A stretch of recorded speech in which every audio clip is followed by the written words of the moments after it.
Hello friends, welcome back to my channel. Almost ಒಂದು 2 ವೀಕ್ಸಿಂದ ನಾನು ಯಾವುದೇ ರೀತಿ ವೀಡಿಯೋಸ್ನ ಅಪ್ಲೋಡ್ ಮಾಡೋದಕ್ಕಾಗಿರಲಿಲ್ಲ. ಥ್ರೋಟ್ ಇನ್ಫೆಕ್ಷನ್ ಇದ್ದಿದ್ದ ಕಾರಣ. ಸೊ ಮೇನ್ಲಿ ನಾನು ವಾಯ್ಸ್ ಓವರ್ ಕೊಡೋದಕ್ಕೆ ಆಗೋದಿಲ್ಲ. ಇವತ್ತಿನ ವೀಡಿಯೋದಲ್ಲಿ ಕೆಲವೊಂದು ಕಮೆಂಟ್ಸ್ಗಳಿಗೆ ಆನ್ಸರ್ ಮಾಡೋಣ. ಆ್ಯಸ್ ವೆಲ್ ಅದ್ರ ಜೊತೆಗೆ 10 ಮಂತ್ ಬೇಬಿಯ ಮಾರ್ನಿಂಗ್ ರೊಟೀನ್ ಹೇಗಿರುತ್ತೆ, ನನ್ನ ಲಡ್ಡುನ ಮಾರ್ನಿಂಗ್ ರೊಟೀನ್ ಯಾವ ರೀತಿ ಇರುತ್ತೆ ಅಂತ ಶೇರ್ ಮಾಡ್ಕೊಳ್ತೀನಿ. ಆಲ್ಮೋಸ್ಟ್ ಅವಳು ಮಾರ್ನಿಂಗ್ ಎದ್ದೇಳೋದೆ 10 o'clock ಮೇಲೇ. ಸೊ ಅಷ್ಟೊತ್ತಿಗೆ ನಮ್ಮದು ಏನೇನು ಕೆಲಸ ಇರುತ್ತೆ ಅದನ್ನೆಲ್ಲ ನಾವು ಮುಗಿಸ್ಕೊಳ್ತೀವಿ. 10 o'clock ಮೇಲೆ ಅವಳು ಎದ್ದಾದ ನಂತರ ಅವಳಿಗೆ ಮಾಮೂಲಿಯಾಗಿ ಬಾಡಿ ಮಸಾಜ್ ಮಾಡೋದು. ಸೊ ಆ್ಯಕ್ಚುಲಿ ಸಮ್ಮರಲ್ಲಿ ಇದು ವೆರಿ ಇಂಪಾರ್ಟೆಂಟ್ ಅಂತ ಹೇಳ್ಬೋದು. ಏನಕ್ಕಂತ ಅಂದರೆ ಬೇಬೀಸ್ ಸ್ಕಿನ್ ಬಂದುಬಿಟ್ಟು ತುಂಬಾ ಸಾಫ್ಟ್ ಇರುತ್ತೆ. ಸೊ ಸಮ್ಮರಲ್ಲಿ ಅವ್ರಿಗೆ ಸ್ಕಿನ್ನು ಡ್ರೈ ಆಗೋ ಚಾನ್ಸಸ್ ತುಂಬ ಇರುತ್ತೆ. ಹಾಗಾಗಿ ಅವರಿಗೆ ನಾವು ಅಟ್ಲೀಸ್ಟ್ ದಿನ ಬಿಟ್ಟು ದಿನ ಬಾಡಿ ಮಸಾಜ್ ಮಾಡಿ ಡೈಲಿ ಟ್ವೈಸ್ ಅಂದರೆ 2 ಸರಿ ನಾವು ಸ್ನಾನ ಮಾಡಿಸ್ಬೇಕು. ಮಾಯ್ಚರೈಸ್ನ 2ರಿಂದ 3 ಸರಿ ಅಪ್ಲೈ ಮಾಡ್ತಾ ಇರಬೇಕು. ಆವಾಗ ಬೇಬಿ ಸ್ಕಿನ್ನು ಡ್ರೈ ಆಗೋದಿಲ್ಲ, ಹಾಗೆಯೇ ಸಾಫ್ಟ್ ಆ್ಯಂಡ್ ಸಿಲ್ಕಿ ಆಗಿರುತ್ತೆ. ಒಬ್ಬರು ಕಮೆಂಟ್ ಮಾಡಿ ಕೇಳಿದ್ರಿ ಬೇಬಿಗೆ ನಾನು ಯಾವ ಒಂದು ಪ್ರಾಡಕ್ಟ್ನ ಯೂಸ್ ಮಾಡ್ತಾಯಿದ್ದೀನಿ ಅಂತ. ನಾನು ಆಲ್ರೆಡಿ ಅದನ್ನು ಕಮೆಂಟಲ್ಲಿ ರಿಪ್ಲೈ ಮಾಡಿದ್ದೀನಿ. ಸೊ ಆ ಪ್ರಾಡಕ್ಟ್ಸ್ಗಳನ್ನೇ ನಾನು ಯೂಸ್ ಮಾಡೋದು. ಟಿಲ್ ನಾನು ಯೂಸ್ ಮಾಡ್ತಾ ಇರೋದು ಹಾಗೆ ಒಂದು ಟ್ರಸ್ಟ್ ಅನ್ನೋದು ಇರೋದು ಹಿಮಾಲಯ ಪ್ರಾಡಕ್ಟು. ಹಾಗಾಗಿ ನಾನು ಅದೇ ಪ್ರಾಡಕ್ಟ್ಗಳನ್ನೇ ಯೂಸ್ ಮಾಡ್ತೀನಿ ಪ್ರತಿಯೊಂದು ಕೂಡ, ಇನ್ಕ್ಲೂಡಿಂಗ್ ಡೈಪರ್ ಸಹ ನಾನು ಅದೇ ಪ್ರಾಡಕ್ಟ್ಸ್ಗಳನ್ನೇ ಯೂಸ್ ಮಾಡ್ತೀನಿ. ನಿಮ್ಮ ಬೇಬಿ ಸ್ಕಿನ್ನಿಗೆ ಯಾವ ರೀತಿ ಪ್ರಾಡಕ್ಟು ಸೂಟ್ ಆಗುತ್ತೆ ಅದನ್ನೇ ಯೂಸ್ ಮಾಡಿ. ಯಾವುದಾದ್ರೂ ಒಂದು ಪ್ರಾಡಕ್ಟ್ನ ಯೂಸ್ ಮಾಡುವಾಗ ನಿಮಗೆ ಅದರದ್ದು ರಿಯಾಕ್ಷನ್ಸ್ ಗೊತ್ತಾಗುತ್ತೆ. ಸೊ ಆವಾಗ ನಿಮಗೆ ಬೇಬಿಗೆ ಸ್ಕಿನ್ನಿಗೆ ಅದು ಸೆಟ್ ಆಗ್ತಿದೆ ಅಂದರೆ ನೀವು ಯೂಸ್ ಮಾಡ್ಬೋದು. ಇಲ್ಲ ಅಂದರೆ ನಿಮಗೆ ಡಾಕ್ಟರ್ನ ಸಜೆಷನ್ ಕೇಳಿಕೊಂಡು ಕೂಡ ನೀವು ಆ ಪ್ರಾಡಕ್ಟ್ಗಳನ್ನ ಯೂಸ್ ಮಾಡ್ಬೋದು. ನೆಕ್ಸ್ಟ್ ಕಮೆಂಟ್ ಬಂದು ಬೇಬಿ ವೆಯ್ಟ್ ಬಗ್ಗೆ ಕೇಳಿದ್ರಿ. ಸೊ ಲಡ್ಡು ವೆಯ್ಟ್ ಬಂದು ಈಗ ಆ್ಯಸ್ ಆಫ್ ನೌ ಅವಳು 10 ಮಂತ್ ಇದ್ದಾಳೆ. ಸೊ 10 ಮಂತಿಗೆ 9.5 kgs ಇದ್ದಾಳೆ. ಅವಳದು ಬೈ ಬರ್ತಿಂದ ವೆಯ್ಟ್ ಗ್ರ್ಯಾಪ್ ಅನ್ನೋದು ಇನ್ಕ್ರೀಸೇ ಇದೆ, ಯಾವುದೇ ರೀತಿ ಡಿಕ್ರೀಸ್ ಅನ್ನೋದು ಇಲ್ಲ. ಈವನ್ ನಾನು ಅವಳಿಗೆ ಫುಡ್ಡನ್ನ ಸ್ಟಾರ್ಟ್ ಮಾಡಿದಾಗೂ ಕೂಡ ಅವಳ ವೆಯ್ಟ್ ಅನ್ನೋದು ಇನ್ಕ್ರೀಸೇ ಆಗಿದೆ. ಕೆಲವು ಮಕ್ಕಳಿಗೆ ನಾವು ಫುಡ್ಡನ್ನ ಸಾಲಿಡ್ಸ್ನ ಸ್ಟಾರ್ಟ್ ಮಾಡಿದಾಗ ಅವರು ವೆಯ್ಟ್ ಲಾಸ್ ಆಗೋದು ಇರುತ್ತೆ. ಏನಕ್ಕೆ ಅಂತ ಅಂದರೆ ಅವರು ಫುಡ್ಡನ್ನು ಸರಿಯಾಗಿ ತಗೊಳ್ಳೋದಿಲ್ಲ. ನಾವು ಕ್ವಾಲಿಟಿ ಆಫ್ ಫುಡ್ಡನ್ನ ಕೊಡಬೇಕೇ ಹೊರತು ಕ್ವಾಂಟಿಟಿ ಆಫ್ ಫುಡ್ ಕೊಡೋದ್ರಿಂದ ಅವ್ರ ವೆಯ್ಟ್ ಏನು ಇನ್ಕ್ರೀಸ್ ಆಗೋದಿಲ್ಲ. ಸೊ ನೀವು ಕೊಡೋ ಫುಡ್ಡಲ್ಲಿ ಫ್ಯಾಟ್ ಕಂಟೆಂಟ್ ಇರುವಂಥ ಫುಡ್ಡನ್ನು ಇನ್ಕ್ಲೂಡ್ ಮಾಡ್ಕೊಳ್ಳಿ. ಸೊ ನನ್ನ ಒಂದು ಪ್ರೀವಿಯಸ್ ವೀಡಿಯೋದಲ್ಲಿ ಯಾವ ರೀತಿ ಫುಡ್ಡು ಅವರಿಗೆ ಸಮ್ಮರಲ್ಲಿ ಕೊಡಬೇಕು ಅದು ಕೂಡ ಮೆನ್ಷನ್ ಆಗಿದೆ, ನೋಡ್ಕೊಳ್ಳಿ. ಹಾಗೇನೇ ಯಾವ ರೀತಿ ವೆಯ್ಟ್ ಗೇನ್ ಮಾಡೋದಕ್ಕೆ ಫುಡ್ನ ಕೊಡಬೇಕು ಅನ್ನೋದು ಕೂಡ ನಾನು ಮೆನ್ಷನ್ ಮಾಡಿದ್ದೀನಿ. ಸೊ ಆ ವಿಡಿಯೋನು ಕೂಡ ಯಾರೆಲ್ಲ ನೋಡಿಲ್ಲ ಅದನ್ನು ಚೆಕ್ ಮಾಡ್ಕೊಳ್ಬೋದು. ಇನ್ನು ಲಡ್ಡುವಿನ ಮಾರ್ನಿಂಗ್ ರೊಟೀನ್ ಅಂತ ಬಂದರೆ ಆಲ್ಮೋಸ್ಟ್ 10 o'clock ಹೋಗಿ ಅವಳು ಎದ್ದೇಳೋದ್ರಿಂದ 10 o'clock ಅವಳ ರೊಟೀನ್ ಸ್ಟಾರ್ಟ್ ಆಗುತ್ತೆ. ಅವಳಿಗೆ ಎದ್ದಿದ ತಕ್ಷಣ ಆಯಿಲ್ ಮಸಾಜ್ ಮಾಡೋದು, ದಿನ ಬಿಟ್ಟು ದಿನ ಆಯಿಲ್ ಮಸಾಜ್ ಕಂಪಲ್ಸರಿ ಮಾಡ್ತೇನೆ. ಆಯಿಲ್ ಮಸಾಜ್ ಆಗಿದ ತಕ್ಷಣ ಅವಳದು ಸ್ನಾನ ಮುಗಿಸಿದಾದಮೇಲೆ ಅವಳಿಗೆ ಬ್ರೇಕ್ಫಾಸ್ಟ್ ಅನ್ನೋದನ್ನು ಕೊಡ್ತೀನಿ. ಸೊ ಸಮ್ ಟೈಮ್ಸು ನಾನು ಯಾವುದಾದ್ರೂ ಫ್ರೂಟ್ಸ್ ಅಥವಾ ವೆಜಿಟೇಬಲ್ಸ್ನ ನಾನು ಆ್ಯಡ್ ಮಾಡ್ತೀನಿ. ಅಥವಾ ಕೆಲವೊಂದು ಸರಿ ಯಾವಾಗಲೂ ಫ್ರೂಟ್ಸು ವೆಜಿಟೇಬಲ್ಸು ಬೋರ್ ಆಗೋದ್ರಿಂದ ಇವತ್ತಿನ ಒಂದು ರೊಟೀನಲ್ಲಿ ನಾನು ಅವಳಿಗೆ ಮಲ್ಟಿಗ್ರೇನ್ ರವೆ ಮನೆಯಲ್ಲಿ ಮಾಡ್ಕೊಂಡಿರೋವಂಥದ್ದು. ಸೊ ಈ ಮಲ್ಟಿಗ್ರೇನ್ ರವಾದಲ್ಲಿ ಉಪ್ಮಾ ಯಾವ ರೀತಿ ಮಾಡಿ ಮಗುವಿಗೆ ಬ್ರೇಕ್ಫಾಸ್ಟಾಗಿ ನಾವು ಕೊಡ್ಬೋದು ಅಂತ. ಇದು ವೆಯ್ಟ್ ಗೇನ್ ರೆಸಿಪಿ ಅಂತ ಹೇಳೋದಕ್ಕಿಂತ ಒಂದು ಒಳ್ಳೆ ಹೆಲ್ದಿ ರೆಸಿಪಿ ಅಂತ ಹೇಳ್ಬೋದು. ಸೊ ನಾನು ಅರ್ಲಿಯರ್ ವೀಡಿಯೋದಲ್ಲಿ ಮಲ್ಟಿಗ್ರೇನ್ ಪೌಡರ್ ಏನು ಮಾಡಿದ್ದೆ ಎಲ್ಲ ಅದೇ ರೀತಿ ಇಂಗ್ರೀಡಿಯೆಂಟ್ಸ್ನ ಬಳಸಿ ಮಲ್ಟಿಗ್ರೇನ್ ರವಾನ ಮಾಡ್ಕೊಂಡಿರೋವಂಥದ್ದು. ಇದಕ್ಕೆ ನಾನು 1 ಕ್ಯಾರೆಟ್ 1 ಆನಿಯನ್ ಕೂಡ ಸೇರಿಸ್ಕೊಳ್ತಾ ಇದ್ದೀನಿ. ಈ ಮಲ್ಟಿಗ್ರೇನ್ ರವಾನ ನಾನು ಮಾಡೋದು ಹೇಗೆ ಅಂತ ಯಾರಿಗಾದರೂ ಬೇಕಿದ್ದರೆ ರೆಸಿಪಿ ಕಮೆಂಟ್ ಸೆಕ್ಷನಲ್ಲಿ ತಿಳಿಸಿ. ನಾನು ನೆಕ್ಸ್ಟ್ ವೀಡಿಯೋದಲ್ಲಿ ಮಲ್ಟಿಗ್ರೇನ್ ರವಾನ ಮನೆಯಲ್ಲಿ ಹೇಗೆ ಮಾಡ್ಕೊಳ್ಳೋದು ಅಂತ ಕೂಡ ನಾನು ತಿಳಿಸ್ಕೊಡ್ತೀನಿ. ಏನಕ್ಕೆ ಅಂದರೆ ನಾವು ಪ್ರತಿ ಸರಿ ಬರೀ ಸಿರ್ಲಕ್ಕೆ ಕೊಡೋದ್ರಿಂದ ಮಗುವಿಗೂ ಕೂಡ ಬೋರ್ ಆಗುತ್ತೆ. ಸೊ ನಾವು ಡೈಲಿ ಮುದ್ದೆ ತಿಂತಾಯಿದ್ರೆ ನಮಗೆ ಎಷ್ಟು ಬೋರ್ ಆಗುತ್ತೋ ಅದೇ ರೀತಿಯೇ. ಸೊ ಹಾಗಾಗಿ ಅವ್ರಿಗೂ ಕೂಡ ಏನಾದರೂ ಡಿಫ್ರೆಂಟಾಗಿ ಮಾಡಿಕೊಡ್ಬೇಕು. ಅದರಲ್ಲೂ ಸ್ಟಾರ್ಟಿಂಗ್ ಕ್ವಾಂಟಿಟಿ ನೀವು ಸ್ವಲ್ಪ ಕಡಿಮೆ ಕ್ವಾಂಟಿಟಿ ಕೊಟ್ಟು ಫೀಡ್ ಮಾಡಿ ಅವರು ಅದನ್ನು ಚೆನ್ನಾಗಿ ತಗೊಳ್ತಾರೆ ಅಂದರೆ ನೀವು ಅದನ್ನು ಕ್ವಾಂಟಿಟಿ ಇನ್ಕ್ರೀಸ್ ಮಾಡ್ಕೊಳ್ಬೋದು. ಸೊ ಈ ಒಂದು ಉಪ್ಮಾನ ಮಾಡೋದಕ್ಕೆ ನಾನು 1 ಕ್ಯಾರೆಟು 1 ಆನಿಯನ್ನ ಇಟ್ಕೊಳ್ತಾ ಇದ್ದೀನಿ. ಸೊ ಇದರಲ್ಲಿ ನಾನು ಕ್ಯಾರೆಟ್ನ ಸಣ್ಣದಾಗಿ ತುರಿದಿಟ್ಕೊಳ್ತಾ ಇದ್ದೀನಿ. ಆನಿಯನ್ಸ್ನ ಎಷ್ಟು ಸಣ್ಣದಾಗುತ್ತೋ ಅಷ್ಟು ಸಣ್ಣದಾಗಿ ಕಟ್ ಮಾಡಿ ಇದರಲ್ಲಿ ಮಿಕ್ಸ್ ಮಾಡಿಕೊಳ್ಬೇಕು. ಸೊ ಈ ಮಲ್ಟಿಗ್ರೈನ್ ರವೆ ಅನ್ನೋದು ನಾವು ಮನೆಯಲ್ಲೇ ಮಾಡಿರೋದ್ರಿಂದ ಹೆಲ್ದಿಯಾಗಿ ಇರುತ್ತೆ. ಹಾಗೆಯೇ ಇದರಲ್ಲಿ ಎಲ್ಲ ರೀತಿ ಹೆಲ್ತ್ ಬೆನಿಫಿಟ್ಸ್ ಕೂಡ ಅವರಿಗೆ ಸಿಗುತ್ತೆ ಅಂತ ಹೇಳ್ಬೋದು. ಸೊ ಇದನ್ನು ಆನಿಯನ್ ಎಷ್ಟು ಸಣ್ಣದಾಗುತ್ತೆ ಅಷ್ಟು ಸಣ್ಣದಾಗಿ ಇದನ್ನು ಕಟ್ ಮಾಡ್ಕೊಳ್ಳಿ. ಏನಕ್ಕೆ ಅಂತ ಅಂದರೆ ಇವಾಗ ನಾವು ಮಗುವಿಗೆ ಕೊಟ್ಟಾಗ ಅದು ಅಗಿಯೋದಕ್ಕೆ ಆಗದೇ ನುಂಗ್ಬೋದು.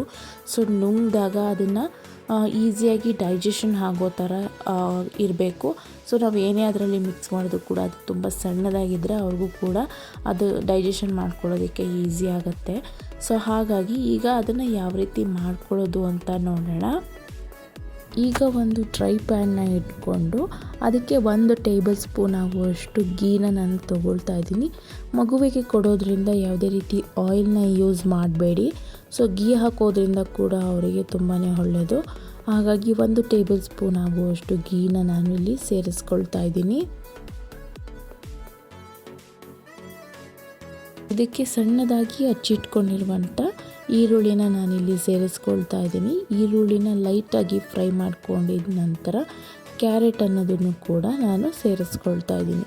ಸೊ ಈ ಎರಡನ್ನು ಸೇರಿಸ್ಕೊಂಡು ಇದನ್ನು ಚೆನ್ನಾಗಿ ಸಾಫ್ಟ್ ಆಗೋವರೆಗೂ ನಾವು ಫ್ರೈ ಮಾಡ್ಕೊಳ್ಬೇಕಾಗತ್ತೆ. ಸೊ ಕ್ಯಾರೆಟು ಸಾಫ್ಟ್ ಆದರೆ ಸೊ ಬೇಬಿಗೆ ತಿನ್ನೋದಕ್ಕೆ ಈಸಿ ಆಗುತ್ತೆ. ಹಾಗಾಗಿ ಈ ರೀತಿ ಮಿಕ್ಸ್ ಮಾಡಿಕೊಂಡು ಅದನ್ನು ಸಾಫ್ಟ್ ಆಗೋವರೆಗೂ ಚೆನ್ನಾಗಿ ಫ್ರೈ ಮಾಡ್ಕೊಳ್ಳಿ. ಇದಕ್ಕೆ ಯಾವುದೇ ರೀತಿ ನಾವು ಬೇರೆ ಖಾರ ಆಗಿರ್ಬೋದು ಇದನ್ನೇನು ನಾನು ಸೇರಿಸ್ತಾ ಇಲ್ಲ.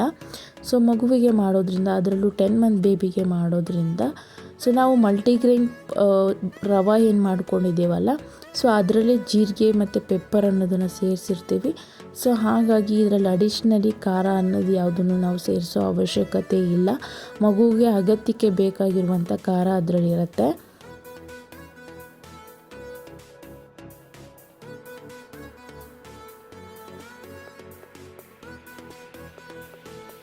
ಈಗ ಇದು ಚೆನ್ನಾಗಿ ಸಾಫ್ಟ್ ಆಗಿದೆ. ಸೊ ಹಾಗಾಗಿ ನಾನು ಅಗತ್ಯಕ್ಕೆ ತಕ್ಕಂತೆ ವಾಟರ್ನ ಈ ಹಂತದಲ್ಲಿ ಮಿಕ್ಸ್ ಮಾಡ್ಕೊಳ್ತಾ ಇದ್ದೀನಿ. ಸೊ ರವೆ ಪ್ರಮಾಣ ಏನು ತೊಗೊಂಡಿರ್ತೀರ ನೀವು ಆ ಪ್ರಮಾಣದಲ್ಲೇ ವಾಟರ್ನ ಇಲ್ಲಿ ಹಾಕ್ಕೊಳ್ಬೇಕಾಗತ್ತೆ. ವಾಟರ್ ಬಂದು ಜಾಸ್ತಿ ಇರಬೇಕು, ರವೆ ಬಂದು ಕಡಿಮೆ ಇರಬೇಕು. ಆಗ ಮಾತ್ರ ರವೆ ಚೆನ್ನಾಗಿ ಬೇಯೋದಕ್ಕಾಗತ್ತೆ. ಸೊ ನಾನು ಮಲ್ಟಿಗ್ರೈನ್ ರವೆ ಒಂದಿಗೆ ಬಾಂಬೆ ರವೆ ಕೂಡ ನಾನು ಸ್ವಲ್ಪ ಮಿಕ್ಸ್ ಮಾಡ್ಕೊಳ್ತಾ ಇದ್ದೀನಿ ಒಂದು ಉಪ್ಪಿಟ್ಟಿನ ಫ್ಲೇವರ್ ಕೊಡೋದಕ್ಕೋಸ್ಕರ. ಬಾಂಬೆ ರವೆ ಆಗಿರ್ಬೋದು ಅಥವಾ ಉಪ್ಪಿಟ್ಟಿನ ರವೆ ಅಂತ ಸಪ್ರೇಟಾಗಿ ಸಿಗುತ್ತೆ ಅದಾಗಿರ್ಬೋದು, ನೀವು ಯಾವುದಾದ್ರೂ ಮಾಡ್ಕೊಳ್ಬೋದು. ಸೊ ನಾನು ಮಾಮೂಲಿ ಈ ರವೆ ಒಂದಿಗೆ ಆ ರವೆ ಕೂಡ ನಾನು ಮಿಕ್ಸ್ ಮಾಡ್ಕೊಳ್ತಾ ಇದ್ದೀನಿ. 1 ಟೇಬಲ್ ಸ್ಪೂನ್ ಆಗುವಷ್ಟು ರವೆ ಅಷ್ಟೇ ನಾನು ಅದನ್ನು ಮಿಕ್ಸ್ ಮಾಡ್ಕೊಳ್ತಾ ಇದ್ದೀನಿ.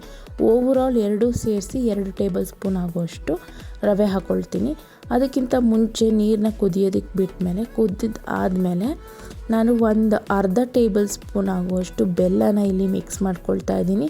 ನಾವು ಯೂಶ್ವಲಿ ಸೆರ್ಲಾಕ್ಗೆ ಬೆಲ್ಲ ಹಾಕಿ ಮಾಡೋದ್ರಿಂದ ಸೊ ಆ ಫ್ಲೇವರು ಮಗುಗೆ ಇಷ್ಟ ಇರುತ್ತೆ. ಸೊ ಹಾಗಾಗಿ ಅದನ್ನು ನಾನು ಅರ್ಧ ಟೇಬಲ್ ಸ್ಪೂನ್ ಆಗುವಷ್ಟು ಹಾಕ್ಕೊಳ್ತೀನಿ. ಹಾಗೆಯೇ ನಾವು ಯಾವುದೇ ರೀತಿ ಸಾಲ್ಟನ್ನು ಮಗುವಿಗೆ ಕೊಡೋದಿಲ್ಲ.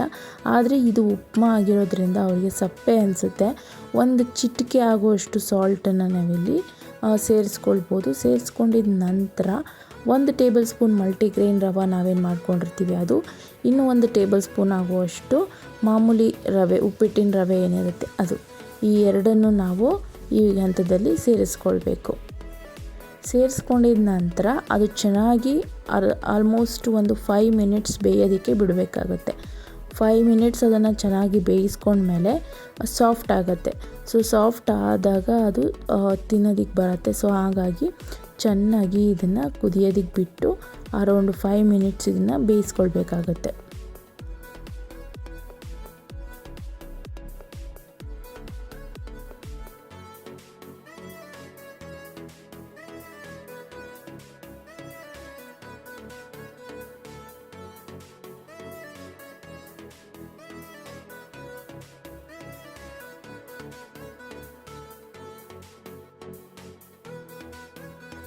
ಈ ರೀತಿ ಕನ್ಸಿಸ್ಟೆನ್ಸಿ ಆಗಬೇಕಾಗತ್ತೆ, ಆವಾಗ ಚೆನ್ನಾಗಿರುತ್ತೆ. ಈ ರೀತಿ ಕನ್ಸಿಸ್ಟೆನ್ಸಿ ಆದಾಗ ನಾವು ಇದನ್ನು ಸ್ಟವ್ ಆಫ್ ಮಾಡಿಕೊಂಡು ಚೆನ್ನಾಗಿ ಮಿಕ್ಸ್ ಮಾಡ್ಕೊಳ್ಬೇಕು. ಅಡಿಷ್ನಲಿ ಯಾವುದು ಗೀ ಹಾಕ್ಕೊಳ್ಳೋ ಅವಶ್ಯಕತೆ ಇಲ್ಲ, ಆಲ್ರೆಡಿ ನಾವು ಸ್ಟಾರ್ಟಿಂಗಲ್ಲೇ ತುಪ್ಪ ಹಾಕ್ಕೊಂಡಿರೋದ್ರಿಂದ. ಈ ಹಂತದಲ್ಲಿರುವಾಗ ಸ್ಟವ್ನ ಆಫ್ ಮಾಡಿಕೊಂಡು ಒಂದು ಬೌಲ್ಗೆ ಸರ್ವ್ ಮಾಡ್ಕೊಳ್ಬೇಕು. ಸೊ ಇಷ್ಟು ಕನ್ಸಿಸ್ಟೆನ್ಸಿ ಬಂದರೆ ಸಾಕಾಗುತ್ತೆ. ಇದನ್ನು ನಾವು ಮಗುವಿಗೆ ವಾರದಲ್ಲಿ 2ರಿಂದ 3 ಸಾರಿ ಕೊಡೋದ್ರಿಂದ ಅವ್ರಿಗೂ ತುಂಬ ಇಷ್ಟಪಟ್ಟು ತಿಂತಾರೆ ಅಂತ ಹೇಳ್ಬೋದು. ನನ್ನ ಮಗಳಿಗೆ ನಾನು ಯಾವುದಾದ್ರೂ ಡಿಫ್ರೆಂಟ್ ರೆಸಿಪಿನ ಟ್ರೈ ಮಾಡಿದ್ರೆ ತುಂಬಾ ಇಷ್ಟ ಆಗುತ್ತೆ. ಅದೇ ರೀತಿ ಇಷ್ಟಪಟ್ಟು ತಿಂತಾಳೆ ಅಂತಲೇ ಹೇಳ್ಬೋದು. ನಾನು ಕೂಡ ಸ್ಟಾರ್ಟಿಂಗಲ್ಲಿ ಸ್ವಲ್ಪ ಕ್ವಾಂಟಿಟಿನ ಮಾತ್ರನೇ ಟ್ರೈ ಮಾಡ್ತೀನಿ. ಇಷ್ಟಪಟ್ಟು ತಿನ್ನೋದಾದರೆ ಮಾತ್ರನೇ ನಾನು ಮತ್ತೆ ಇನ್ನೂ ಜಾಸ್ತಿ ಕ್ವಾಂಟಿಟಿನ ಟ್ರೈ ಮಾಡ್ತೀನಿ. ಸೊ ಪ್ರತಿಯೊಬ್ಬರು ಅದೇ ರೀತಿಯೇ ಫಾಲೋ ಮಾಡಿ ಮಗು ಈಸಿಯಾಗಿ ಕನ್ಸ್ಯೂಮ್ ಮಾಡ್ಕೊಳ್ಳುತ್ತೆ ಫುಡ್ಡನ್ನು. ಈಸಿಯಾಗೂ ಕೂಡ ಅವರು ತಿನ್ನೋದಕ್ಕೆ ಇಷ್ಟಪಡ್ತಾರೆ. ಒಂದು ಕಮೆಂಟಿಗೆ ಆನ್ಸರ್ ಮಾಡಬೇಕಾಗಿತ್ತು. ಸೊ ಮಗುವಿಗೆ 10 ಮಂತ್ ನಡೀತಾ ಇದೆ. ಸೊ ತುಂಬಾ ಸಣ್ಣ ಇದೆ, ಯಾವ ರೀತಿ ದಪ್ಪ ಮಾಡೋದು ಹೇಳಿ ಪ್ಲೀಸ್ ಅಂತ ಕೇಳಿದ್ದಾರೆ. ಸೊ 10 ಮಂತ್ ಬೇಬಿ ಆದರೂ ಕೂಡ ನೀವು ಫಸ್ಟು ವೆಯ್ಟ್ನ ಚೆಕ್ ಮಾಡ್ಕೋಬೇಕು. ಮಗುವಿನ ವೆಯ್ಟ್ ಅಂಡರ್ ವೆಯ್ಟ್ ಇದ್ದಾಗ ನೀವು ಡಾಕ್ಟರ್ನ ಕನ್ಸಲ್ಟ್ ಮಾಡಬೇಕಾಗತ್ತೆ. ಆದರೆ ಒಂದು ಬೇಬಿ ವೆಯ್ಟ್ ಚಾರ್ಟ್ನ ನಾನು ಪ್ರೀವಿಯಸ್ ವಿಡಿಯೋದಲ್ಲಿ ಕೊಟ್ಟಿದ್ದೀನಿ. ಆ ವೆಯ್ಟಲ್ಲಿ ಮಗು ಇದ್ದಾಗ ನೀವು ಕರೆಕ್ಟಾಗಿ ಫುಡ್ ಫೀಡ್ ಮಾಡ್ತಿದ್ದೀರಾ, ಫುಡ್ ತೊಗೋತಾ ಇದೆ ಮಗು ಅಂದಾಗ ಯಾವುದೇ ರೀತಿ ಟೆನ್ಷನ್ ತೊಗೊಳ್ಬೇಡಿ. ಸೊ ನೀವು ಕೊಡುವಂಥ ಫುಡ್ಡಲ್ಲಿ ಆದಷ್ಟು ಗುಡ್ ಫ್ಯಾಟ್ ಇರುವಂಥ ಫುಡ್ಡನ್ನು ಕೊಟ್ಟರೆ ಆಟೋಮೆಟಿಕ್ಕಾಗಿ ವಿತಿನ್ 1 ವೀಕಲ್ಲಿ ಮಗುವಿನ ವೆಯ್ಟ್ ಗೇನ್ ಆಗುತ್ತೆ ಅಂತ ಹೇಳ್ಬೋದು. ಸೊ ಈ ಒಂದು ಟಿಪ್ಸ್ನ ಫಾಲೋ ಮಾಡಿ 1 ವೀಕಲ್ಲಿ ಚೆಕ್ ಮಾಡಿ ಮಗುವಿನ ಹೆಲ್ದಿ ವೆಯ್ಟ್ ಕೂಡ ಗೇನ್ ಆಗುತ್ತೆ. ಸೊ ಗಾಯ್ಸ್, ಈ ವಿಡಿಯೋ ನಿಮಗೆ ಇಷ್ಟ ಆಗಿದ್ದಲ್ಲಿ ಸ್ವಲ್ಪನಾದರೂ ಯೂಸ್ಫುಲ್ ಅನಿಸಿದ್ದಲ್ಲಿ ಲೈಕ್ ಮಾಡಿ. ಯಾರೆಲ್ಲ ಸಬ್ಸ್ಕ್ರೈಬ್ ಮಾಡದೆ ಚಾನಲ್ನ ನೋಡ್ತಾ ಇದ್ದೀರಾ ಸಬ್ಸ್ಕ್ರೈಬ್ ಮಾಡ್ಕೊಂಡು ನೋಡಿ ಅಂತ ಹೇಳ್ತಾ ಮತ್ತೆ ಇನ್ನೊಂದು ವಿಡಿಯೋ ಒಂದಿಗೆ ಸಿಗ್ತೀನಿ. ಅಲ್ಲಿವರೆಗೂ ಥ್ಯಾಂಕ್ ಯು.